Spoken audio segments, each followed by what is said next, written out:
Bismillahirrahmanirrahim. Assalamualaikum warahmatullahi wabarakatuh.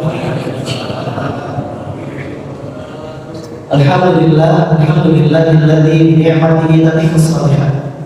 Segala puji bagi Allah Subhanahu wa taala yang dengan nikmatnya semakin menyempurnakan kesalihan kita. Alhamdulillahi ala kulli hal.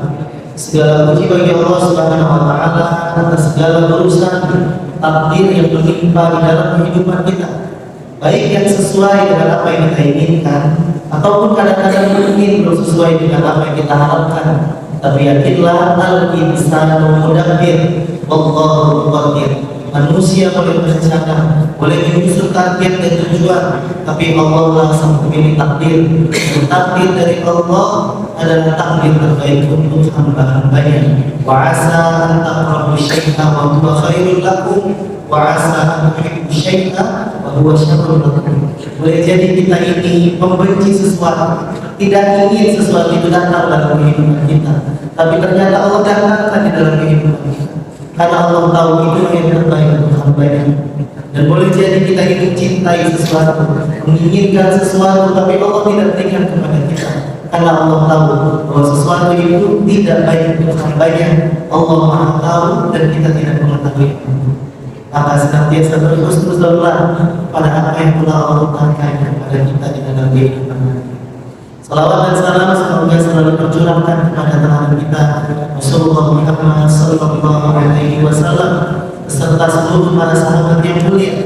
Mudah-mudahan kita semua yang hadir hari ini dan umat-umat beliau yang senantiasa istiqomah sampai Allah wafatkan kita dalam keadaan husnul khatimah dan Allah ridhoi kita untuk masuk ke dalam jannah. Amin amin ya rabbal alamin.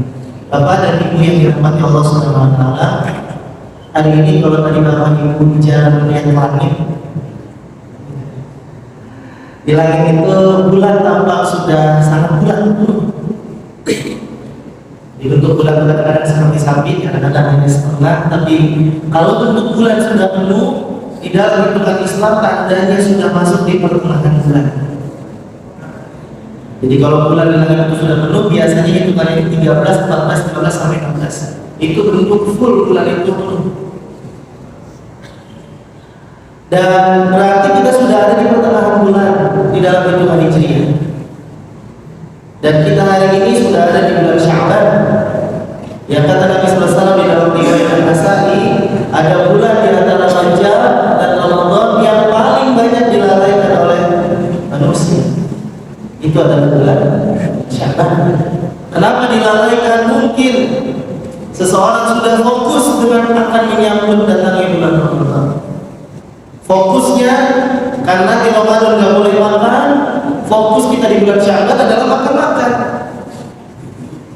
Maka nanti kalau Bapak Ibu lihat di pengajian-pengajian ada yang namanya tawakufan. Pengajiannya vakum dulu sebentar, berhenti dulu sebentar. Isinya salah satunya biasanya makan-makan. Tapi itu pun tidak salah, karena memang ada asal daripada Imam Malik yang sampai kepada kita bahwa Imam Malik itu kalau sudah hadir bulan Ramadan dia menutup majelis ilmunya, karena dia ingin fokus kepada Al-Quran. Jadi boleh kalau Bapak Ibu tawakufan taklim sementara yang ditutup, berarti kita harus fokus kepada. Jangan nanti taklimnya ditutup tapi kita juga enggak baca. Karena kalau taklim ditutup sebenarnya yang harus itu kan cuma ustadznya, yang ngomong kan ustadznya itu, jamaahnya itu kan cuma mendengarkan saja. Tapi mungkin itu kita harus nuzul karena mereka kita semua insya Allah akan fokus kepada. Maka bulan Sya'ban ini adalah bulan yang banyak dilalaikan kaum muslimin. Pada kata Nabi Sallallahu Alaihi Wasallam, bulan Sya'ban dan bulan di mana Allah menaikkan amal. Ada catatan amal yang dilakukan periodik setiap hari itu dalam waktu subuh dan asar, ada pergantian hari. Ada yang sifatnya pekanan itu di hari Kamis. Itu kenapa ada sunnah Nabi Sallallahu Alaihi Wasallam untuk berpuasa di hari Kamis. Karena ingin catatan amalnya diantarkan, dilaporkan kepada Allah dalam keadaan sedang berpuasa. Pun sama halnya dengan bulan Sya'ban. Karena di bulan ini amalan dilaporkan kepada Allah, maka Nabi SAW sangat ingin bahwa catatan amal yang dilaporkan dalam keadaan Nabi berpuasa. Maka nanti ada riwayat yang sampai kepada kita bahwa Nabi itu paling banyak berpuasa di bulan Sya'ban, di bulan Ramadan. Nah, maka bulan Sya'ban ini bulan pemanasan. Kita harus melatih diri kita sebelum nanti datangnya bulan Ramadan, agar nanti kita tidak kaget-kaget. Orang-orang yang nanti tidak biasa baca Quran, kalau datang bulan Ramadan kaget dia ketika dia harus dipacu untuk banyak baca Al-Quran. Mungkin baru 1-2 lembar matanya sudah tidak terbiasa jadinya. Mungkin baru 1-2 lembar tenggorokannya sudah terasa. Kenapa tidak? Maka bulan Sya'ban ini ada mungkin kurang lebih 15 hari lagi ke depan, dan kita harus mulai melatih dan memanaskan diri kita sebelum nanti datangnya ajang yang paling istimewa di dalam kehidupan kita, yaitu kita meraih banyak keberkahan dan maghfirah dari Allah di bulan Ramadan yang penuh dengan keistimewaan. Hari ini insya Allah kita akan coba membahas dan menyemangati lagi diri kita semua, karena biasanya sesuatu yang datang berulang, sesuatu yang datang selalu menjadi rutinitas akan dianggap menjadi biasa-biasa saja. Mungkin di antara bapak dan ibu ada yang sudah bertemu Ramadan 50 kali, ada yang sudah bertemu Ramadan bahkan 60 kali. Dan karena rutinitas ini selalu datang kepada kita di setiap tahun, kita menganggap ini hal yang biasa. Datang Ramadan, kita puasa, malamnya tarawih, selesai. Padahal ada hal-hal yang istimewa yang harusnya setiap muslim ketika berjumpa dengan bulan Ramadan hatinya berbahagia dan bergelora sekali, karena ada sesuatu hal yang harus kita ambil. Maka hari ini judulnya saya buat dengan bersemilah Ramadan, karena Ramadan itu bagi seorang muslim adalah musim semi. Musim semi itu, karena di Indonesia memang tidak ada musim semi, tapi umumnya musim semi itu adalah musim setelah musim dingin. Jadi bagi negara-negara yang memiliki 4 musim, maka musim seminya adalah musim setelah musim salju atau musim dingin. Di mana musim salju itu pohon-pohon tidak berbuah, tidak mengeluarkan bunga-bunganya. Tapi ketika selesai musim salju, musim dingin, datanglah musim semi yang mulai hangat. Maka disitulah tumbuhan-tumbuhan mulai mengeluarkan lagi bunga-bunga indahnya. Pohon-pohon mulai mengeluarkan lagi buah-buah yang bisa dinikmati. Maka begitulah dengan seorang muslim, dengan datangnya bulan Ramadan, mudah-mudahan buah-buah kebaikan mulai muncul di dalam kehidupannya. Bunga-bunga keindahan di dalam dirinya mulai muncul dan terasa di dalam kehidupannya. Sebab datang bulan Ramadan yang penuh dengan keberkahan dan keutamaan. Maka judul kajian kita hari ini adalah Bersemilah Ramadan, karena kita berharap bulan Ramadan nanti hadir kepada kita menjadi musim semi di dalam kehidupan kita. Maka nanti Bapak Ibu jangan heran kalau tiba-tiba ketika Ramadan masjid yang tadinya tidak terlalu ramai sekarang banyak dikunjungi. Orang-orang yang tadinya mungkin kalau di kereta, di kendaraan-kendaraan umum yang dibuka handphonenya, sekarang mungkin handphonenya yang dibuka tapi ternyata pas kita lihat aplikasinya Al-Quran. Semua orang berlomba. Kenapa? Karena memang ini musimnya. Justru aneh kalau ada orang sudah datang Ramadan belum juga datang ke masjid. Sudah datang bulan Ramadan kepada mereka tapi belum juga membaca Al-Quran. Karena inilah bulan. Jadi nanti kalau mulai datang jamaah-jamaah yang selama ini tidak terlihat, Bapak Ibu nggak usah komentar, nggak usah nyinyir kalau nggak sama hari ini. Kelihatannya pas Ramadan doang, kadang-kadang kemana aja. Jadi cukup doakan mudah-mudahan istiqomah, alhamdulillah mudah-mudahan. Jadi jamaah-jamaah kita, tetangga-tetangga kita yang baru kelihatan ke masjidnya pas Ramadan, nggak usah usir. Dia aja alhamdulillah pada Ramadan hadirkan kebaikan. Apakah yang kajian kita adalah bersemilah?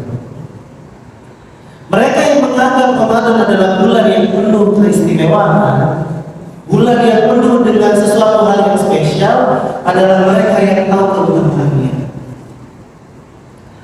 Dan mereka yang akan menyambut sesuatu yang istimewa biasanya akan melakukan banyak persiapan. Contoh misalnya kalau kita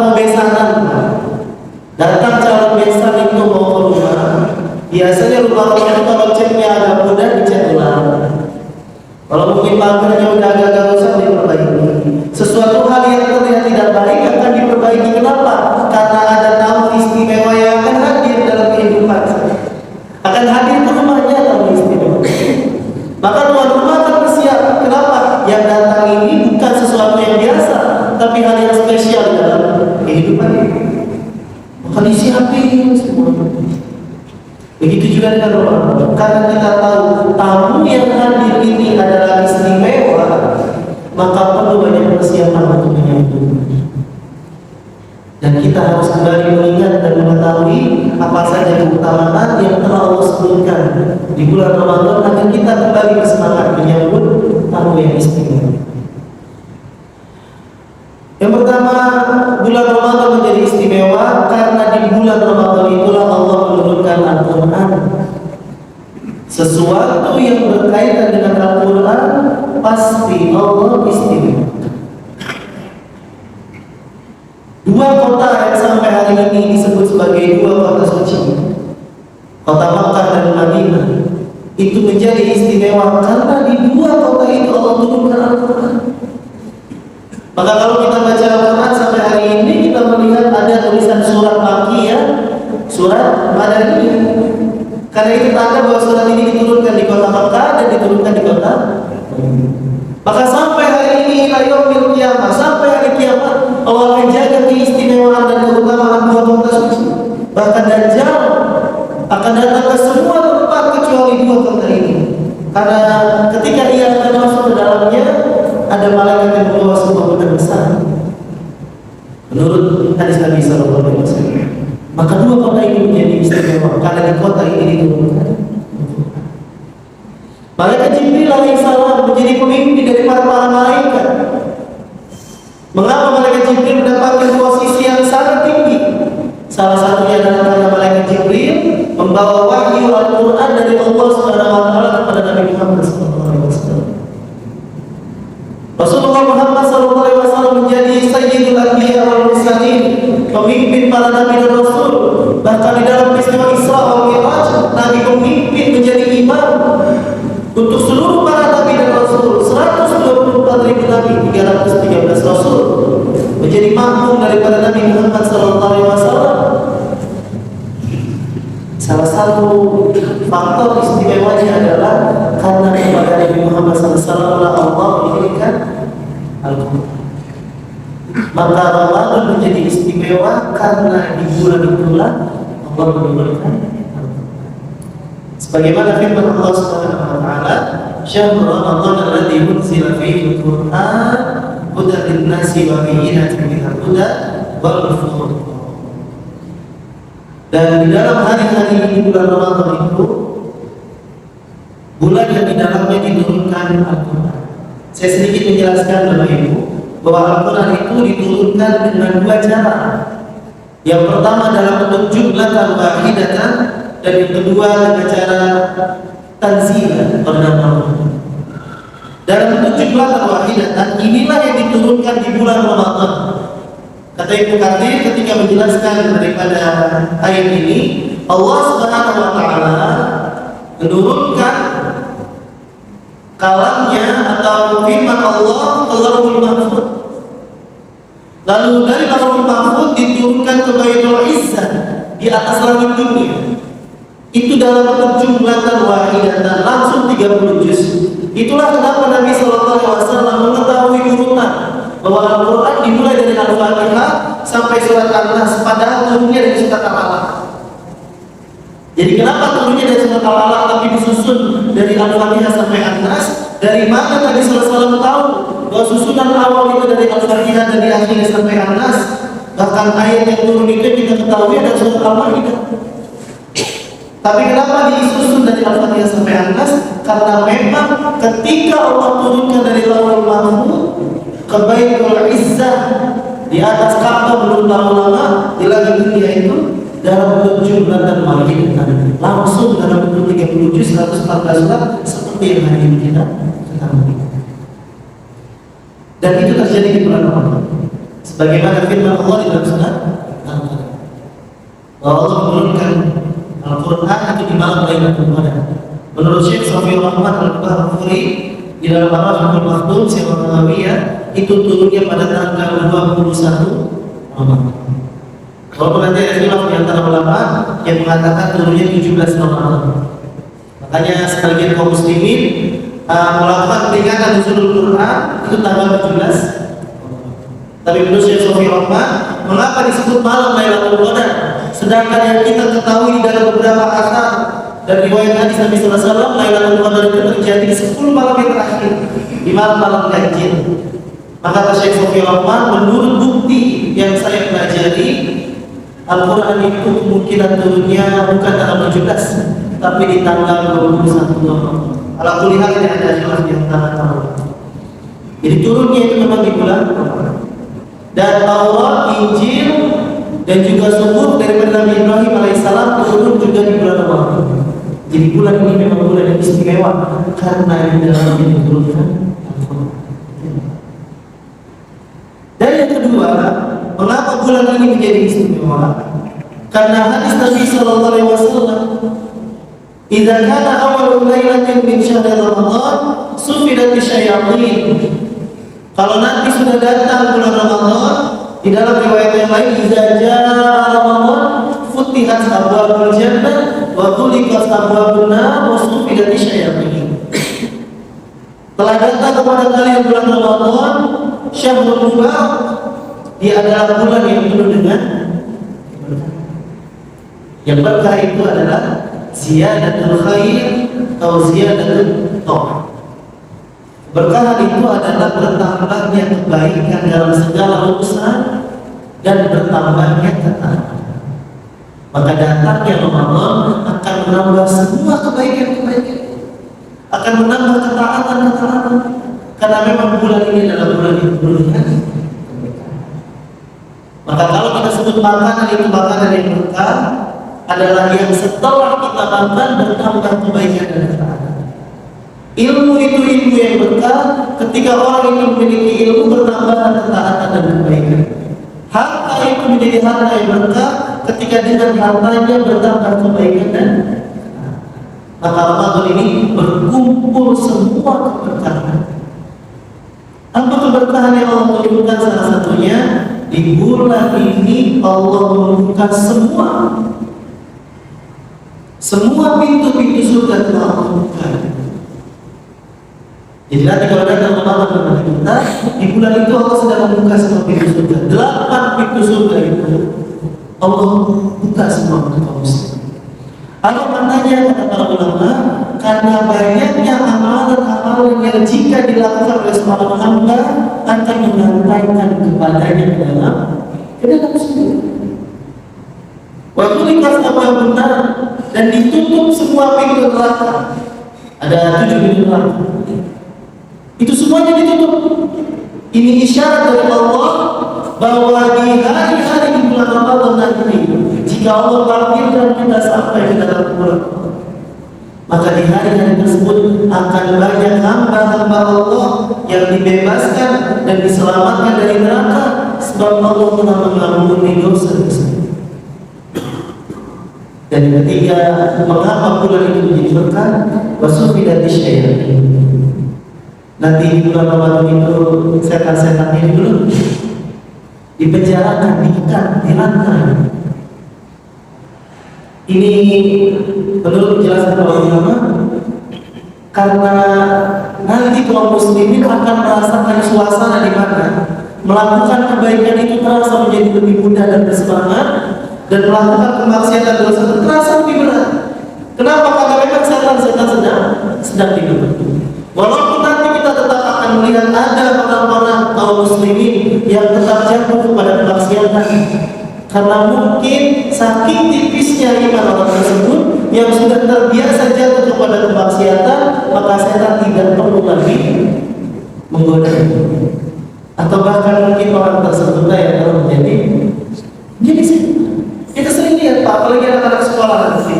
Wah ini repot Pak, katanya MBG nanti Ramadan tetap diantar itu ke sekolah. Jadi nanti kalau Ramadan MBG tetap dapat. Terus katanya nanti diberikan dalam bentuk snack. Yang selain ini nanti bagi yang muslim bisa disimpan nanti dimakan ketika buka puasa. Tapi bagi yang nggak puasa boleh dimakan diam-diam, tapi jangan sampai ketahuan sama yang puasa. Jadi anak kita itu nggak dikasih makanan aja dia nyari warung yang masih buka. Anak-anak SMA, SMP, SD saya nggak tahu ya, udah sampai tahapan SD. Itu kadang-kadang nyari warung yang masih buka, ngumpet-ngumpet di belakang gardu, di belakang pos yang sepi. Buat apa? Buat makan, buat minum. Lah ini dikasih makanan. Jadi ini juga polemik ya, kalau akan itu pertimbangannya apa? Apa kepentingannya di bulan Ramadan tetap diberikan? Itu urusan pemerintah ya. Tapi yang jelas kucing dikasih ikan tuh ya makan. Kecuali yang iman yang memang udah kokoh itu disimpan betul-betul. Kalau yang udah kesempatan tinggal jadi tempatnya aja, makanannya tidak. Padahal saya tahu ini belum, tapi tetap aja ada yang melakukan maksiat. Saya tahu kadang-kadang udah nggak perlu lagi godain kita itu. Kita udah terjadi kepada karena sudah terlalu terbiasa. Nah, maka bulan ini menjadi bulan yang istimewa karena berkumpul banyak keberkahan dan kebaikan, dibuka semua pintu surga, ditutup semua pintu neraka, dan dibelenggu para syaitan. Dan ini hanya datang di bulan Ramadan dengan keterbatasan waktu yang telah Allah sampaikan di dalam. Bahkan di dalam riwayat At-Tirmizi kata Nabi SAW, wahai yang mengharapkan kebaikan, bersegeralah kepada ketaatan. Wahai yang mengharapkan keburukan atau kemaksiatan, berhentilah. Jadi kalau ada Ramadan berhenti melakukan kemaksiatan. Kenapa? Karena Allah wallahi taqaw minan nari wa dzalika kullal lail. Karena Allah memiliki hamba-hambanya yang diselamatkan dari api neraka di setiap malam di bulan.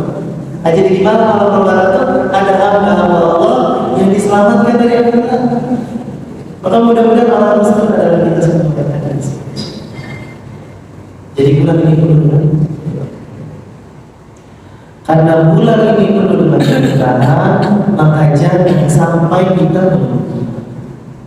Kenapa kita rugi? Kita nggak dapat keberkahannya, kita tidak mendapatkan keistimewaannya, kita nggak mendapatkan keutamaan dari bulan Ramadan.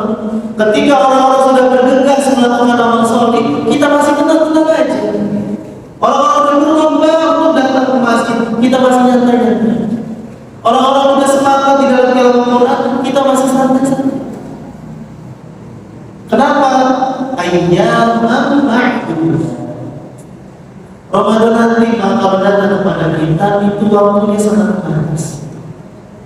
Hanya di hari-hari yang berbilang, kalau tidak 29, 30. Maka sering diberikan seperti permisalan.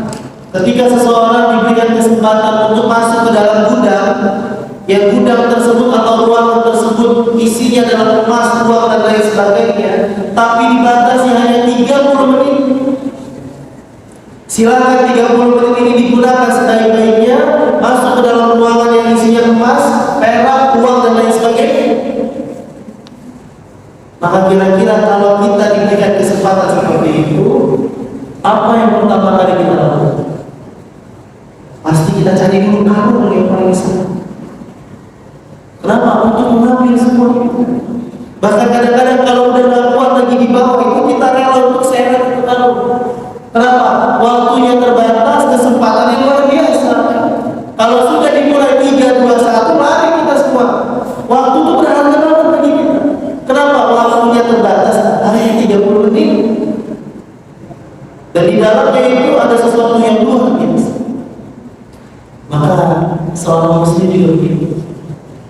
Kalau nanti datang bulan Ramadan, sebagaimana halnya tadi contoh itu, gak ada orang yang ketika dikasih 30 menit dia bilang, masih 20 menit lagi, tenang aja. Masih 15 menit nyantai-nyantai. Mereka semua berebut cepet-cepetan untuk mengambil semua yang ada dalam ruangan tersebut karena waktunya yang dulu.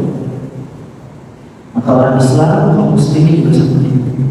Karena waktunya sangat terbatas dengan semua keutamaan yang Allah tawarkan, maka jangan sia-sia. Bahkan setiap hari. Kenapa? Karena akan ada orang-orang yang datang dengan penuh rasa penyesalan dan kerugian, sebagaimana hadis Nabi sallallahu alaihi wasallam, "Raqiba'at rajulun dakhala 'alayya Ramadan, summa salafa qabla an yufar." Merugilah mereka yang nanti jika Allah takdirkan kita berjumpa dengan bulan Ramadan, kita bisa mengakhiri Ramadan sampai tuntas. Tapi sampai akhir Ramadan, dosa-dosa kita belum juga diampuni. Berarti seharusnya siapapun yang berjumpa dengan Ramadan, kalau dia benar dalam menyambut bulan yang penuh dengan keutamaan ini, selesai Ramadan memang dosanya sudah diampuni. Itulah kenapa salah satu makna daripada Idul Fitri, selain daripada kembali makan setelah berpuasa, memang mereka kembali kepada kesucian. Kenapa? Datang Ramadan sebagai bulan tarbiyah sudah menghapuskan semua dosa-dosa. Jadi silakan kita, rugi kita datang Ramadan kepada kita, tapi dosa-dosa kita belum. Kenapa? Karena kita tidak menyambutnya dengan baik. Kita banyak menyanyinya. Pernah datang seseorang bercerita, ketika jam sudah menunjukkan jam 5 sore, dia dengan enteng yang bilang, "Alhamdulillah, hari ini puasanya gak terasa." Kenapa puasanya gak terasa? Ternyata dia dari pada subuh tidur bangun lagi dengan puasa. Dengan entengnya dia bilang, "Alhamdulillah ya, hari ini puasa gak terasa." Nah, ini gaya puasa anak-anak boleh nggak? Tapi bagi kita semua, kayaknya kita harus benar-benar menjaga waktu demi waktu. Sebagaimana Imam Hasan Al-Basri mengatakan, "Inna ma'antal ayyam fa idza dhahaba al-yawm dhahaba ba'd." Kita ini kayak kumpulan waktu-waktu aja, kumpulan hari-hari. Kalau sudah berlalu waktu dan hari-hari tersebut, berlalu juga sebagian daripada tubuh. Jadi sampai habis bagian-bagian waktu itu, bagian dari tubuh kita juga selesai kehidupan kita. Maka jangan sampai kita.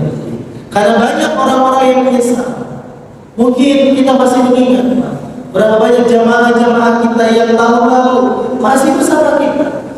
Hari ini belum datang Ramadan sudah tidak bersama. Bahkan tidak ada jaminan siapapun yang hari ini duduk di Masjid Al-Muhajirin hari ini sedang bersemangat untuk menyambut datangnya bulan Ramadan, ternyata Allah tidak takdirkan untuk berjumpa dengan Allah. Maka nanti jika Allah takdirkan, kita bersyukur. Itu kenapa para ulama selalu mengucapkan Allahumma barik lana fi Rajab wa Sya'ban wa ballighna. Ya Allah, berkahi kami di bulan Rajab, berkahi kami di bulan Sya'ban, dan sampaikan kami di bulan Ramadan. Kenapa? Karena ada sesuatu yang sangat istimewa. Kajian sampai kita berdoa. Karena Allah Subhanahu wa taala telah menyiapkan khusus satu pintu di dalam surga yang disebut dengan Babul Rayyan.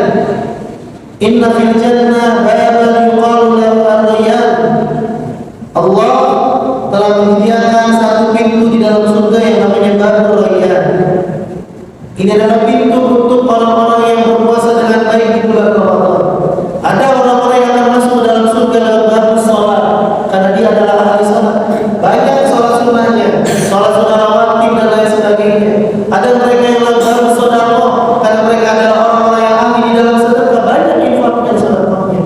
Ada orang-orang yang masuk dalam bab jihad, karena mereka adalah orang berjuang di jalan Allah Subhanahu wa taala. Nah, ada pintu khusus yang namanya Babul Rayyan.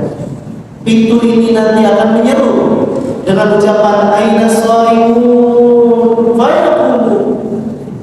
Mana orang-orang yang dulu berpuasa dengan baik dan benar sesuai dengan tuntunan Nabi sallallahu alaihi wasallam, berdiri, masuklah dalam surga lewat pintu. Jadi kita yang dipanggil dalam pintu surga. Ketika kita memang benar-benar menjaga Ramadan dan puasa-puasa. Jadi jangan sampai kita menyesal. Siapa mereka yang tidak akan menyesal dan mendapatkan keutamaan luar biasa adalah mereka yang menyambut Ramadan dengan baik, dan menyambut Ramadan dengan baik itu adalah menyambutnya dengan amal saleh. Maka setidaknya ada 4 amalan yang sangat diistimewakan, karena keistimewaannya hanya hadir di bulan Ramadan itu. Maka jangan sampai nanti kita tertinggal. Jangan sampai ketinggalan rombongan amal-amal saleh. Jangan sampai kita ketinggalan orang-orang yang sudah melesat dengan kebaikannya, kita masih diam di tengah. Maka ada 4 amalan. Yang pertama, amalan yang paling istimewa di bulan Ramadan, dia pasti puasanya itu sendiri. Maka Nabi SAW mengatakan, "Man shoma Ramadan," masyhur hadis ini, "imanan wa ihtisaban ghufira lahu ma taqaddama min dzambi." Ini sepaket hadisnya, riwayatnya mirip dengan riwayat yang lain. "Man qama Ramadan, man shoma Ramadan imanan wa ihtisaban ghufira lahu ma taqaddama min dzambi."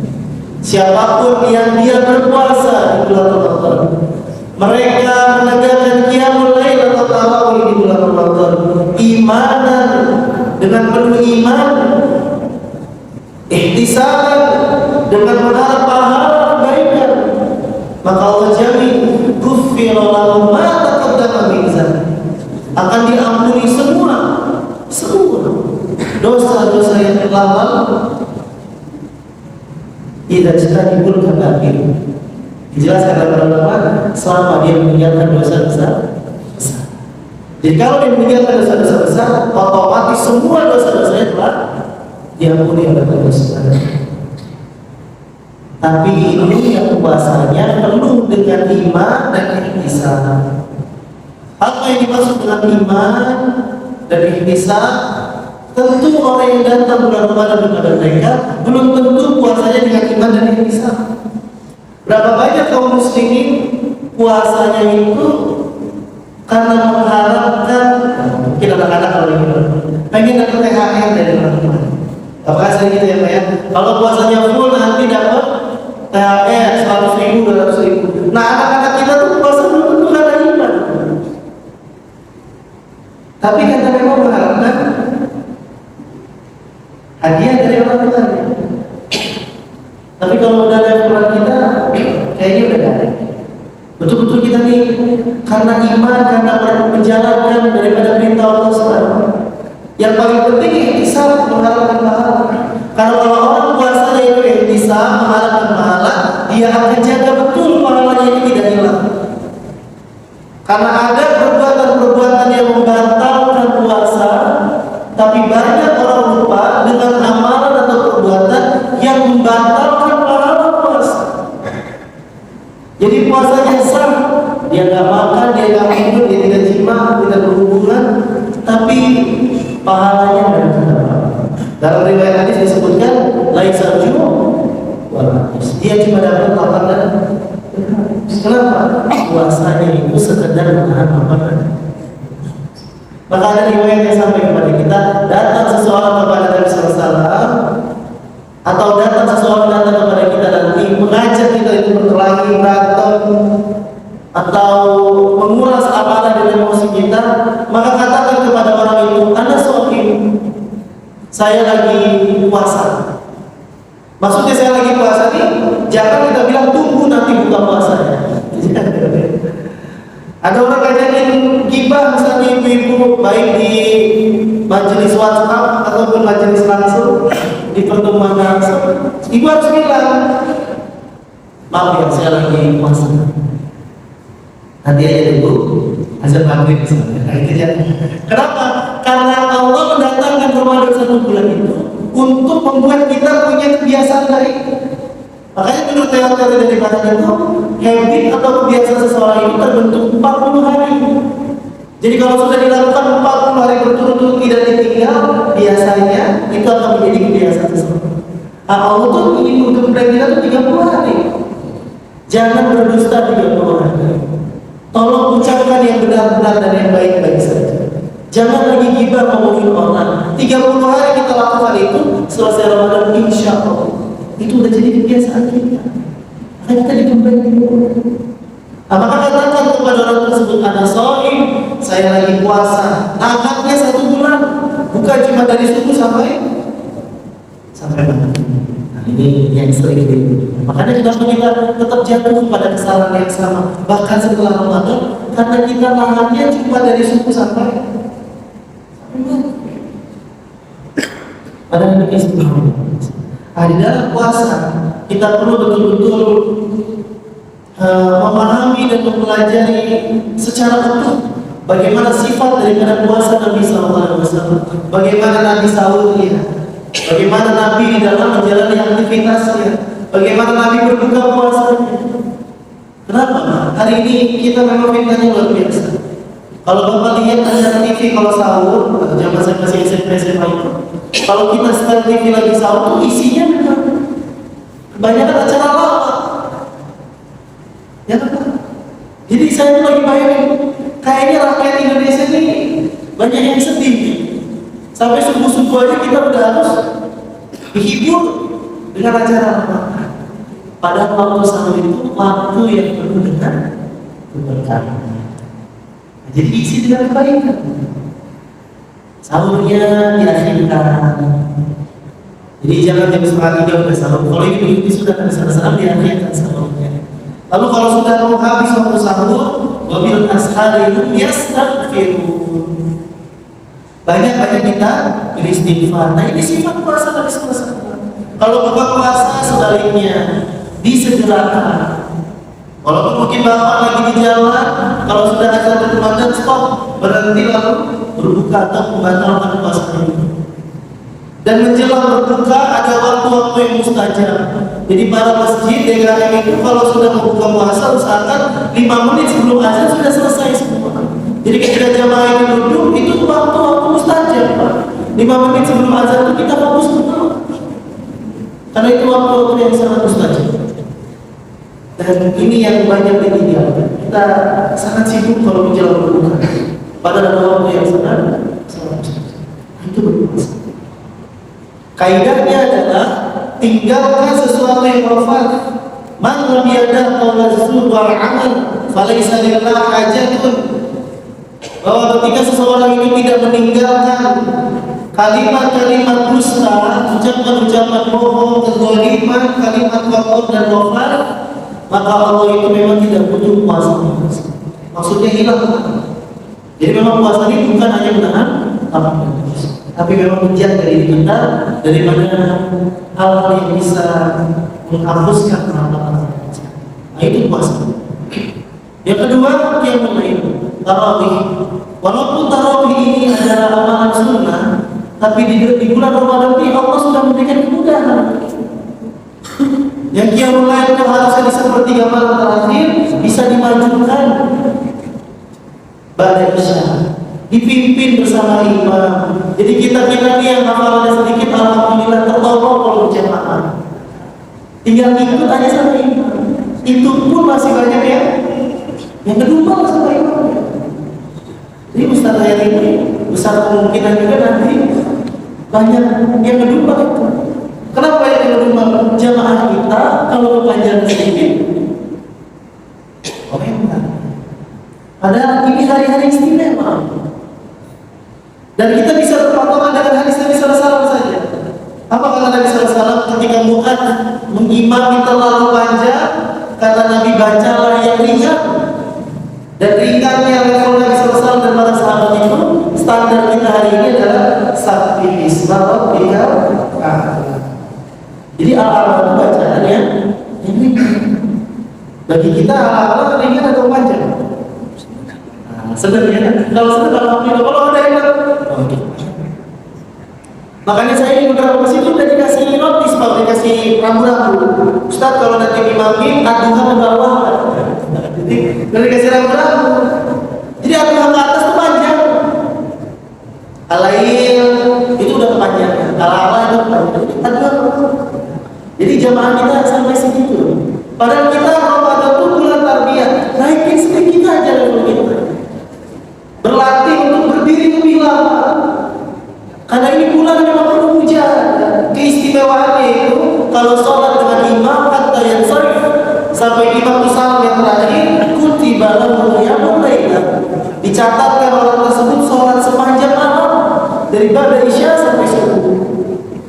Nah, jadi kalau sholat itu jangan witir pulang.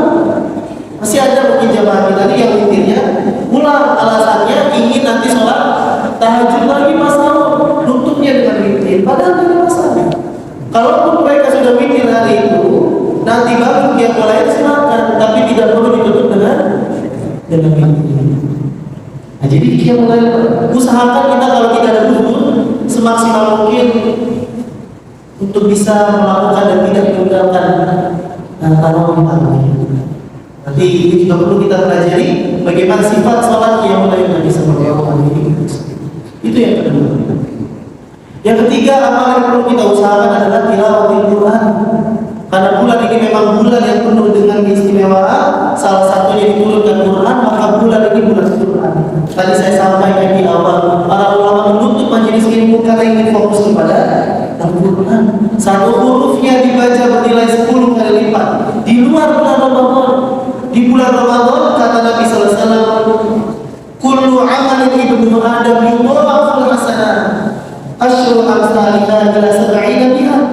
Amalan-amalan anak Adam itu, manusia itu dikali 10 sampai 700 kali lipat. Jadi bisa sampai 700 kali. Illa saum, kecuali puasanya. Kalau puasa itu langsung Allah yang menjaga. Kalau Allah sudah memberikan pahalanya, bid'ah besar. Gak ada lagi hitungan 700, 1000, 10.000 kan. Bid'ah besar. Sudah tanpa batas. Bagaimana Allah ingin mengajar amal. Jadi bisa sampai 700 kali lipat. Tilawah.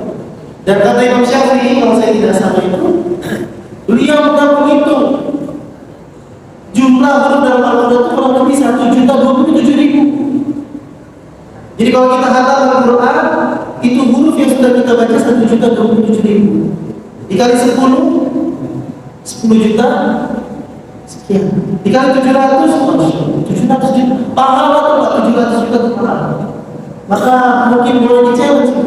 Kalau ditaruh itu uang, siapa yang bisa khatam Al-Quran dikasih uang misalnya 700 juta, woi semua orang berebut. Tapi hari ini karena pahala tidak kelihatan, kita dari berebut. Padahal khatam Al-Quran, kalau kita ambil yang paling tinggi 700 kali lipat, satu kali khataman kita mendapatkan 700 juta pahala. Itu kalau hitungan matematika manusia, hitungan Allah pasti bisa. Itu kita harus maka jaga betul target kita di dalam membaca. Jadi kalau bisa punya target minimal khataman. Walaupun saya sangat menyayangkan kita nih di Ramadan bisa khatam, tapi dari Syawal sampai ke Sya'ban hari ini tidak pernah khatam lagi. Kebanyakan kaum muslimin Ramadan bisa khatam 1, 2, bahkan 3 kali. Tapi dari Syawal sampai Sya'ban itu jarang yang mampu mengatakan Quran bahkan sama. Ini juga perlu menjadi catatan bersama. Agar ada asar kebaikan, ada bekas-bekas kebaikan di bulan Ramadan ini. Dan yang terakhir, orang yang menyambut Ramadan dengan baik adalah mereka yang menyambut dengan amal. Salah satu yang diistimewakan adalah bersedekah. Dan sedekah terbaik di bulan Ramadan adalah dengan memberikan iftar. Man farada sha'iman kana lahu mithlu ajri ghaira annahu la yanqusu min ajri as-sha'imi syai'an.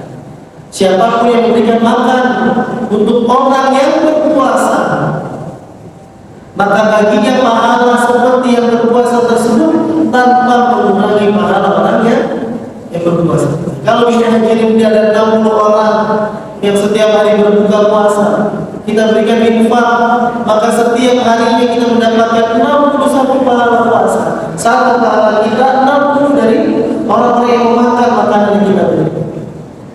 Sedangkan satu pahala puasa dalam hadis itu bisa menjauhkan seseorang dari api neraka itu 70 tahun perjalanan.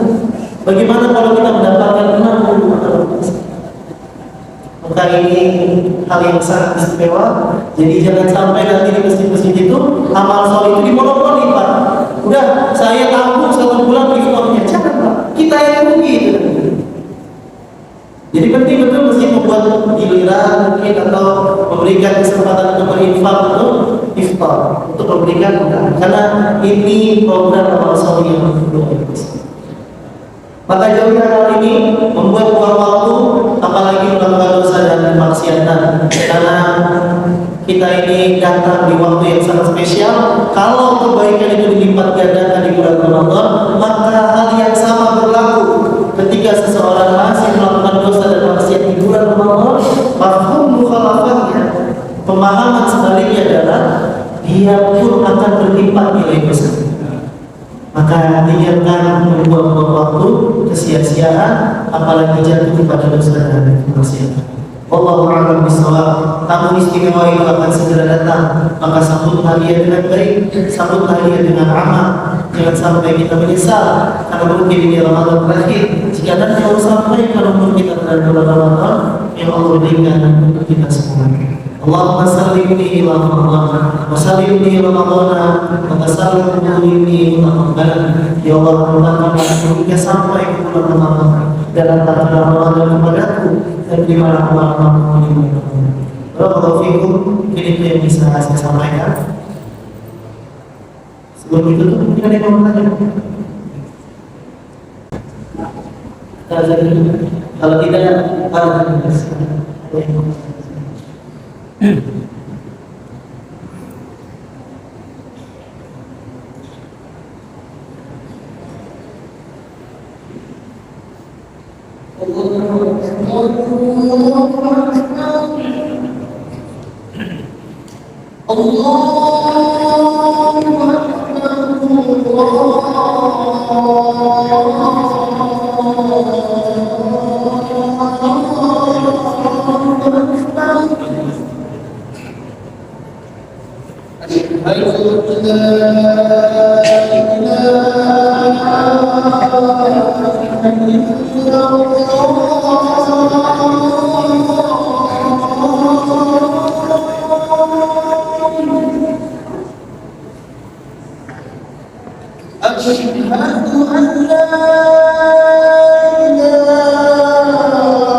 Ya, silakan kalau yang bertanya.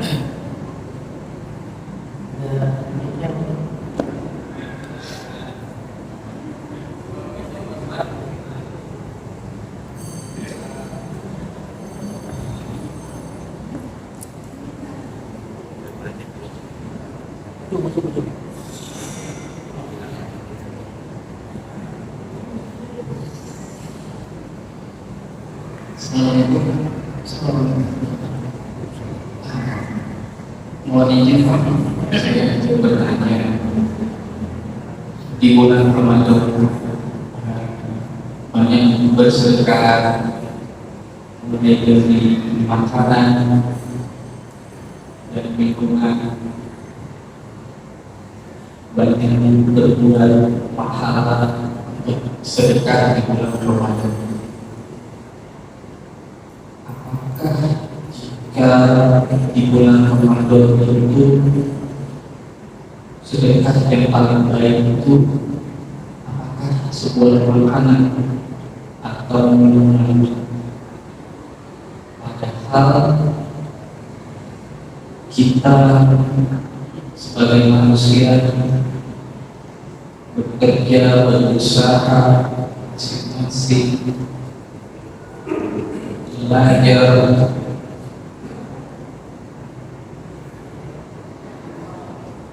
mencari makan dengan hasil dengan sendiri. Bagaimana jika sebuah makanan dan minuman itu menjadi keberkahan seseorang, padahal manusia itu, kita itu punya jerih payah, punya keinginan dengan makanan seperti payah itu sendiri.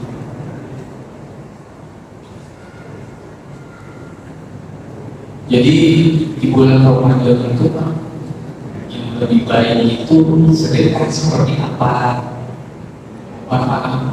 Assalamualaikum warahmatullahi wabarakatuh. Saya coba memahami sedikit dengan pertanyaannya. Dengan kaidah Nabi SAW bin Allah berjasa Al-Isafir Bala, besarnya pahala tergantung besarnya kesulitan. Saya yakin Bapak dan Ibu mungkin kita semua mencari maisha, mencari pekerjaan, mencari uang, mencari rezeki, bahkan untuk menghidupi keluarganya masing-masing saja. Kadang-kadang kita harus berjuang dengan luar biasa. Bagaimana dengan sedekah yang akan kita berikan padahal kita sendiri sangat sulit untuk bertahan dalam kehidupan kita? Maka apa sedekah yang terbaik tadi saya sampaikan? Semakin besar pengorbanan, maka semakin besar nilai pahala di sisi Allah Subhanahu wa Ta'ala.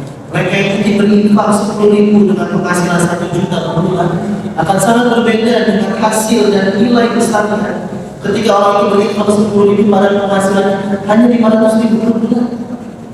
Maka memang di dalam Islam ini yang terpenting bukan besar atau kuantitasnya, tapi tentang nilai dan kualitas daripada infak dan sedekah. Bahkan kalau dia hanya mampu memberikan nafkah kepada keluarganya, tanpa mampu memberikan makanan dan minuman dalam bentuk sedekah kepada orang lain, maka itulah amanah terbaik yang dia lakukan di dalam kehidupannya. Karena sedekah terbaik adalah yang diberikan untuk keluarganya. Tidak ada dinar, tidak ada harta yang terbaik dikeluarkan kecuali untuk keluarga dan kerabat. Maka ini yang menjadi prioritas kita terlebih dahulu untuk memastikan bahwa keluarga kita sudah mendapat haknya. Kalau ada kelebihan, ada rezeki yang Allah titipkan, maka berikan infak-infak itu di jalan Allah Subhanahu wa Ta'ala. Karena setiap nilainya akan sangat berpengaruh daripada besarnya pengorbanan yang kita berikan di jalan Allah Subhanahu wa Ta'ala. Ma'indakum yanfadu wa ma'indallahi baq. Apa yang ada di sisi kita itu akan lenyap, dan di sisi Allah Subhanahu wa Ta'ala itu akan kekal selama-lamanya.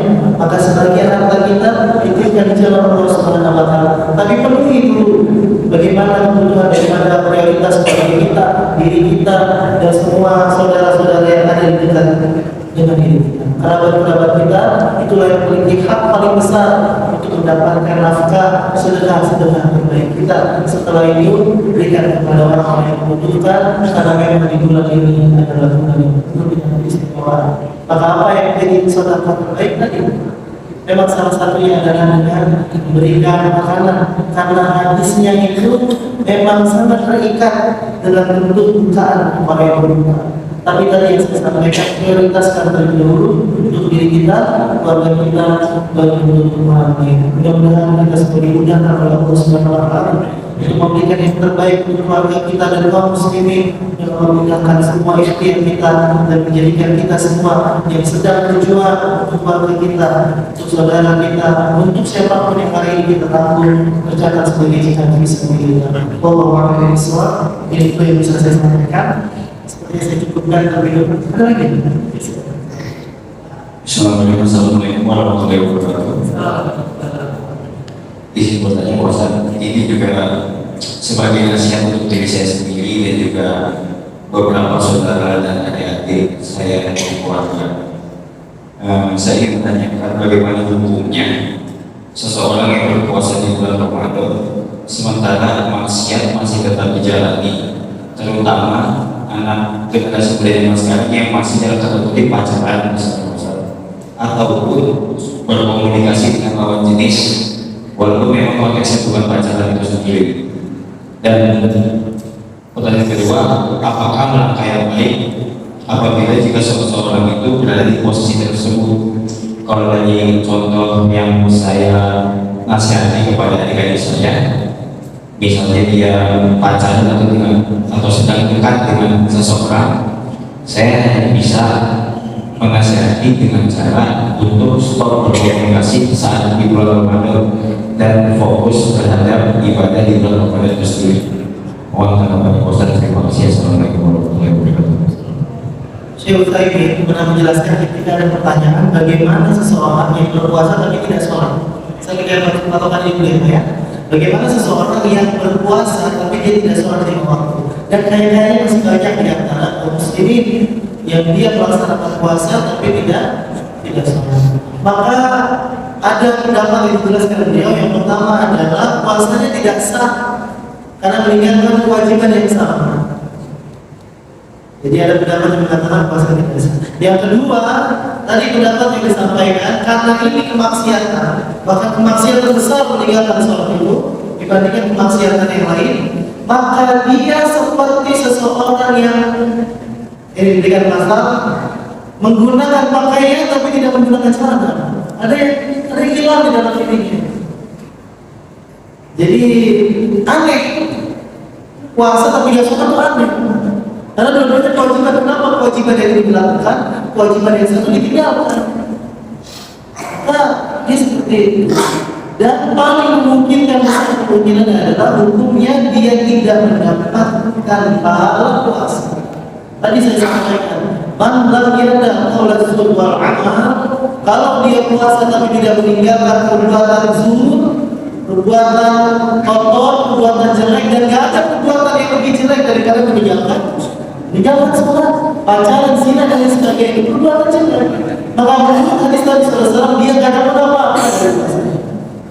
Setidak-tidaknya mungkin ini dia tidak dapat pahala apapun daripada puasanya, kecuali dia hanya menggugurkan kewajibannya.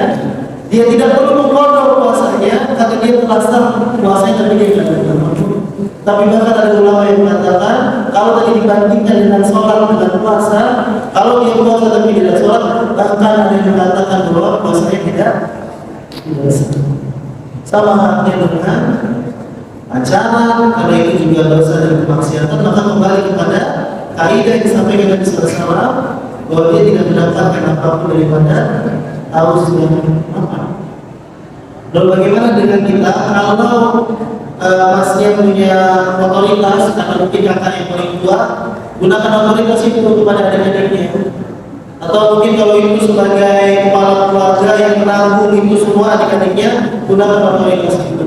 Tapi kalau kita nggak punya otoritas, bahkan mungkin kita secara derajat itu di bawahnya, itu kakak kita, bahkan kita masih ditampung oleh beliau, maka berikan dengan nasihat yang mudah untuk diterima. Mungkin dengan share link kajian hari ini, potongan-potongan video dan lain sebagainya. Kalau dikasih buku kayaknya udah gak nyaman orang hari ini, gak dibaca bukunya. Kasih potongan TikTok, Instagram, video-video pendek yang langsung kepada pokok pembahasan yang sedang dipermasalahkan hari ini. Maka berlaku daripada hadis Nabi SAW, siapa yang melihat kemungkaran maka dia harus menghilangkannya dengan fabiyadi. Kalau nggak bisa, fabilisani. Kalau nggak bisa, fabiqalbi. Gunakan otoritasnya, kekuatannya, kebijakannya. Kalau nggak bisa dengan lisannya, dengan tulisannya, dengan videonya. Kalau nggak bisa juga minimal kita mengingkari dengan hati kita bahwa perbuatan itu adalah perbuatan yang tidak dibenarkan dalam syariat Islam. Allahu a'lam. Ya, itu memang saya katakan mulai saya cukupkan, saya terapkan. Walaupun masalah ini, mudah-mudahan ada manfaatnya untuk kita semua, terutama untuk saya pribadi. Dan tadi mudah-mudahan Allah sampaikan kita ke bulan Ramadan. Dan kalau disampaikan di bulan Ramadan, kita bisa memanfaatkan waktu-waktu terbaik kita di bulan Ramadan. Allahu a'lam bishawab. Kita tutup dengan kafarat majlis. Subhanallah wa bihamdihi, asyhadu an la ilaha illa anta, astaghfiruka wa atubu ilaik. Barakallahu fikum. Assalamualaikum warahmatullahi wabarakatuh.